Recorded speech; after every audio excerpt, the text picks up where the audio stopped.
Worldwide, about 10% of pregnant women and 13% of women who have just given birth experience a mental disorder, primarily depression.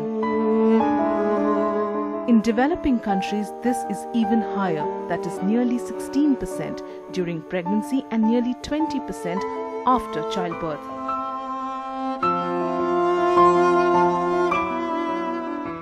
The reality is few seek help as there is poor awareness of signs of mental depression.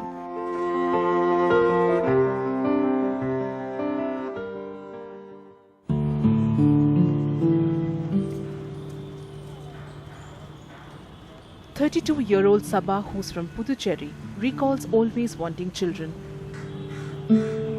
6 years ago, when she got pregnant with her first child, Sabas looked forward to the delivery. Months later, her son was born. Her circle of happiness should have been complete, except that Sabas was experiencing a very disturbing reality. I was very silent and gloomy, and I was not happy at all, and I used to sit sad, and mainly the thoughts were disturbing me. The thoughts were coming like I want to harm my baby and throw the baby. I can't even tolerate the sound of my baby, and it was very, very hard for me to struggle with those thoughts. After 14th day of delivery, the symptoms were like the thoughts were coming into my mind like I want to kill my child and I don't want to take care of him, and I was very scared of why it is coming. Her baby was barely a month old when one day Sabas, unable to deal with his crying, threw him from her lap.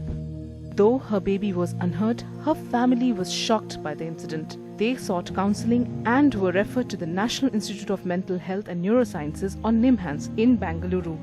Sabas was diagnosed with a severe form of postpartum depression, symptoms of which are usually seen after delivery. But thousands of women suffer from depression even during their pregnancies, which is the antenatal phase, and this is known as perinatal depression. Mothers like Sabas are ready to undergo another childbirth. 5 years after her first child was born and 5 years after she received treatment for depression, Sabas became pregnant with her second child. She was in constant touch with her doctors. Though there was no problem during pregnancy, after delivery she suffered from an episode of depression. In her second pregnancy, we looked after her throughout. But in the postpartum period, when the baby was very small, lovely baby, she started getting very negative thoughts about the baby. We admitted her for a bit, restarted her on medication, and she's again, doing very well. So the good thing was that she herself identified what was going wrong, and the husband was very supportive. I would expect that anywhere from 5 to 10% of all mothers would experience an episode of depressive or anxiety disorder during their pregnancy or in the 12 months after their baby is born. However, they don't all suffer to the same extent, so I think it's also important to distinguish degrees of severity. There are some mothers who would be extremely depressed, and I would say out of every 100 mothers who have a depressive episode, about 20 of those mothers would be very severely depressed. That is to say that they might need psychiatric interventions.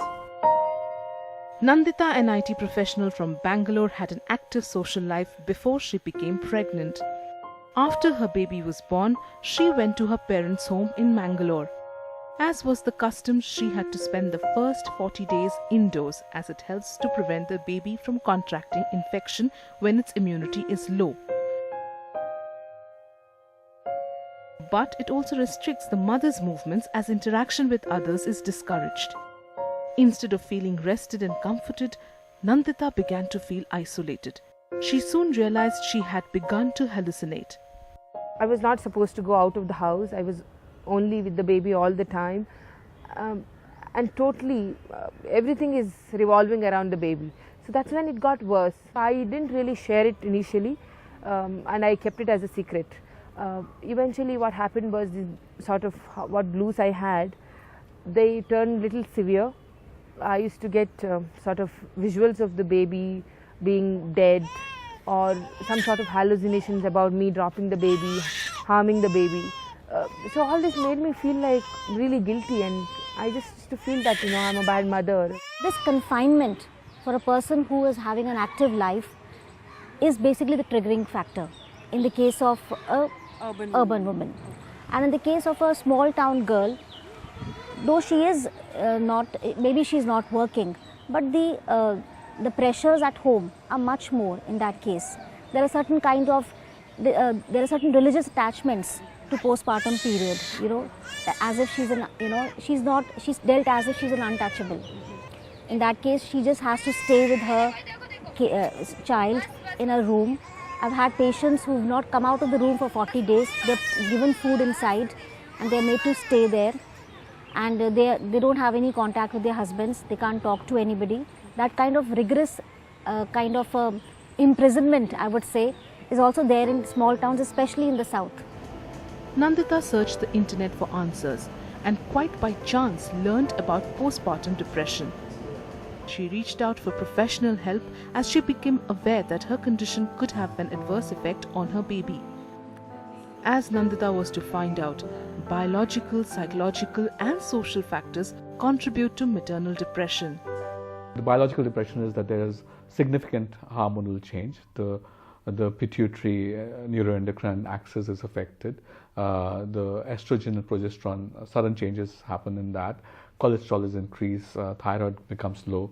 All these can contribute to depression. You could always have a serotonergic imbalance in your brain. There's a neurochemical called serotonin which might become low. These are the chemical influences that might happen. The psychological influences, you are supposed to be a caregiver, you are supposed to be happy. You might be blaming yourself. You might also be having negative thoughts about your capacities, about your child, about the future. There is no single trigger for perinatal or postpartum depression. So the triggers could be unplanned pregnancy, relationship with the spouse which is not fine, spouse who is into alcohol or drug abuse, any kind of physical or emotional pressure or torture of any kind, that will have a very, very bad impact. There is enough evidence to suggest that unplanned pregnancy statistically makes you more vulnerable into having more postpartum blues.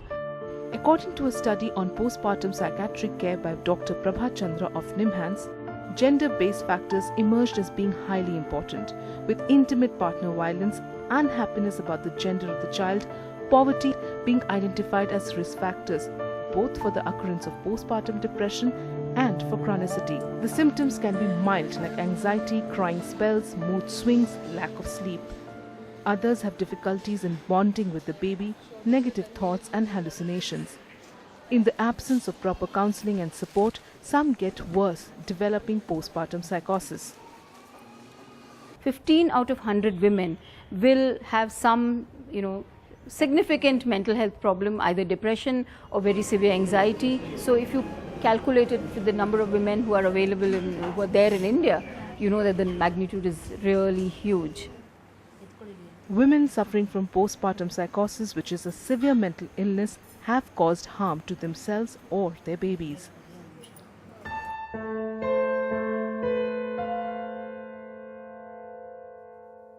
In October last year, the Bangalore police found the body of a 7-month-old baby girl in a water dump. Her mother later confessed to killing her. She was suffering from postpartum depression. In September 2010, a mother drowned her 8-month-old baby boy in a washing machine at her home in Alappuzha, Kerala. She was under treatment for postpartum depression psychosis. According to the National Crime Records Bureau, over 20,000 young mothers, mainly housewives, kill themselves every year. I think it is an important question. Why are female suicide rates in youth in India so high? Actually 6 to 7 times higher than, for example, comparable age groups in Western Europe. One of the reasons for this could be mental health problems, but I believe that there's also a larger social context in which one has to understand suicide in young people. And in the case of women's lives, of course, gender disadvantage has to be seen as a very important driver.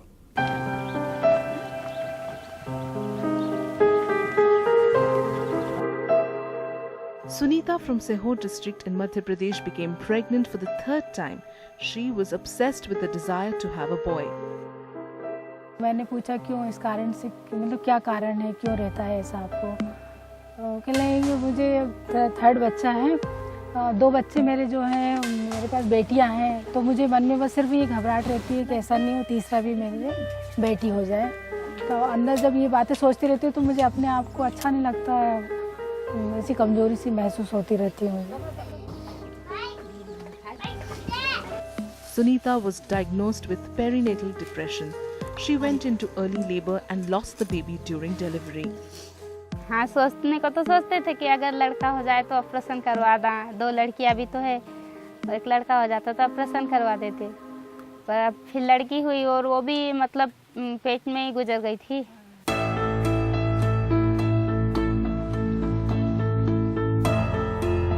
Unlike thousands of women in rural India who go undiagnosed and battle depression without support, Sunita received treatment under the newly launched Prime project in Sihor. The Prime project, designed by Professor Vikram Patel and his team, integrates mental health care with primary health care. The project has trained community health workers to recognize signs of mental illness and depression.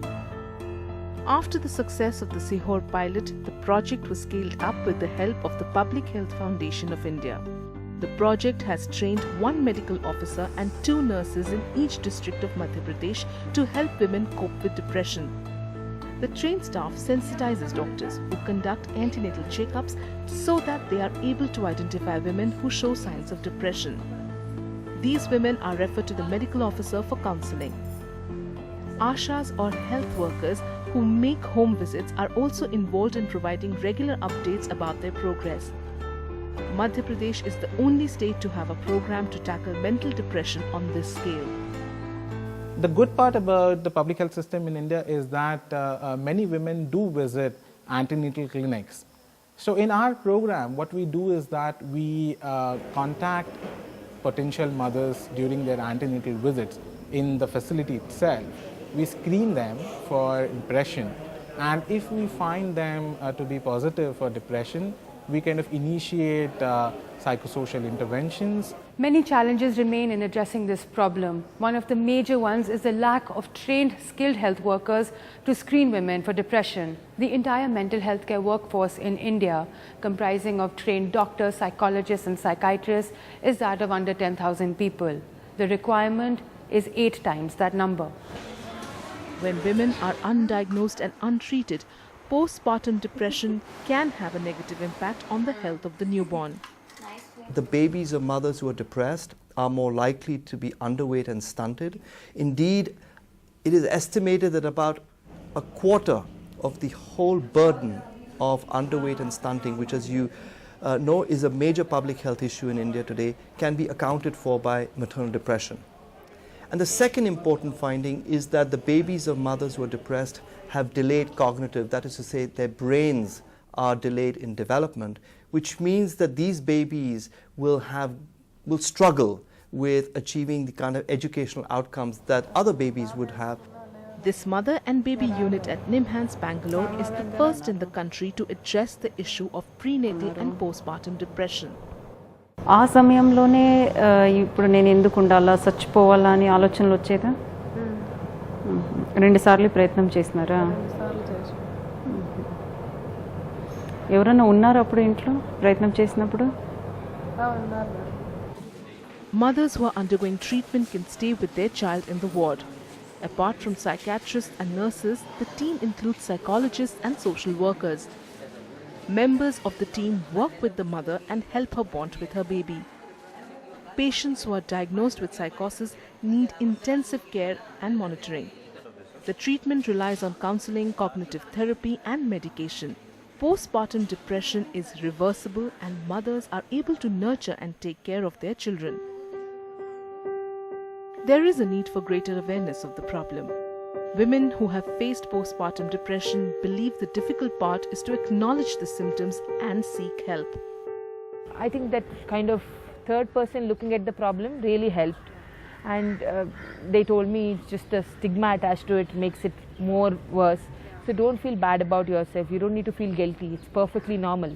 You have to be open about it, you need to go see a professional talk about it, discuss your problems and find out what's going on. Gynecologists and family members who are in constant touch with women during antenatal and postpartum period have to be alert. Every woman should be screened for postpartum depression. For the first, the first 6-week visit, the pediatrician, the gynecologist, the physician, everybody needs to be aware of postpartum depression. The family, the person themselves, there's a lot of psychoeducation that is required to ensure that people who have depression are not missed. Because postpartum depression is one of the most commonly missed diagnoses in psychiatry. Women's mental health should be priority, because I think if you have a mentally healthy woman, not only the baby at that point, but the whole family's mental health is going to get better.